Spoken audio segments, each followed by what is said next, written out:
စရာတော့ပေါ့နော်ဒီနေ့စီပန်းလေးကိုရည်တံမှုလေးတွေထည့်ပြီးကြိုင်လာတဲ့ပုံကကျွန်တော်2015ခုနှစ်အဲ့ဒီနှစ်90ပြည့်နေ့မှာပေါ့နော်အဲ့ဒီနေ့မှာကျွန်တော်ရိုက်ထားတဲ့ပုံလေးဖြစ်ပါတယ်ဖနက်တန်တော်တော်ကြည်ကြဲနဲ့ပေါ့နော်ဝိုးဆိုပြေးလာတဲ့အတန်ကိုကျွန်တော်တို့ကကြားလဲအနီတို့ကအထက်မှာပေါ့နော်အနီတို့ကအထက်မှာစီဝေးလုံနေလုံနေတဲ့အချိန်မှာဝိုးဆိုပြေးလာတဲ့အတန်ကြားလိုက်တယ်ကြားလဲဟောအဘလူလည်းမသိဘူးဆိုပြီးတော့အဲ့မှာလှမ်းပြီးပြောတဲ့အချိန်မှာဟိုချားလူတွေကလည်းအကုန်လုံးက ground တုံးကလန့်သွားပါတော့လန့်သွားတဲ့အချိန်မှာသူကဝိုးပြေးလာတဲ့အချိန်မှာကျွန်တော်ကလည်းအဲ့မှာဖြစ်တာလည်းမသိဘူးပေါ့ဆိုတော့ကျွန်တော်ကင်မရာကောက်ဆွဲပြီးတော့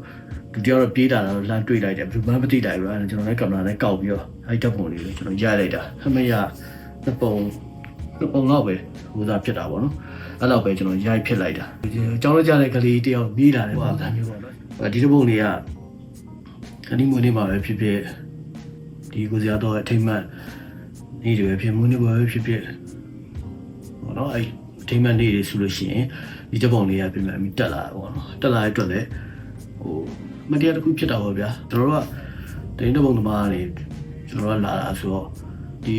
များပြီးတိတိကျကျတဲ့ပုံလေးပေါ့နော်ဒီဟာတွေကျွန်တော်တို့ကအများဆုံးပြောက်ရပါပေါ့credit ပါခြင်းမပါခြင်းကိုကျွန်တော်တို့တိတ်ပြီးတော့ဒီ site ထဲမှာတော့ကျွန်တော်မပါဘူးပေါ့နော်ဆိုရင်ဒီပုံလေးတက်လာပြန်နေဆိုရင်အဲ့ဒီငွေလေးဖြစ်တယ်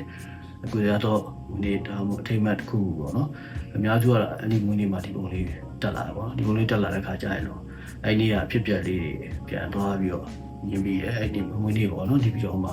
အဲ့ဒီငွေလေးကိုကျင်းပနေရလူစုံတက်ဆောင်ပေါ့နော်ဆရာစောတို့ဘာတော့အကုန်လုံးလူစုံတက်ဆောင်တော့အဲ့ဒီငွေလေးမှာဆိုလို့ရှိရင်ဒါကိုကြာတော့ဆိုလို့ရှိရင်ဒါကျွန်တော်ခက်မိုက်လေးရတယ်ကိုကြာတော့အဲ့ကိမွေကြီးကန်ပြီးတော့လွတ်ကစေးသွားနောက်လိုက်နောက်နေရပါတော့အဲ့ဒီငွေတွေပဲပြင်ဆင်နေတဲ့အချိန်ပါပေါ့ဟိုကျွန်တော်တက်မှာလဲအဲ့ဒီငွေတွေကိုကျွန်တော်ဒီတစ်ချိန်ပဲကျွန်တော်အဲ့ဒီကျွန်တော်အဲ့ဒီပြောမှာပေါ့နော်ကျွန်တော်ကြုံဘူးတာပေါ့အခြားအဲ့ဒီပြောခဲ့တဲ့ငွေတွေပဲဆိုရင်ကျွန်တော်မကြုံဘူးအဲ့ဒီ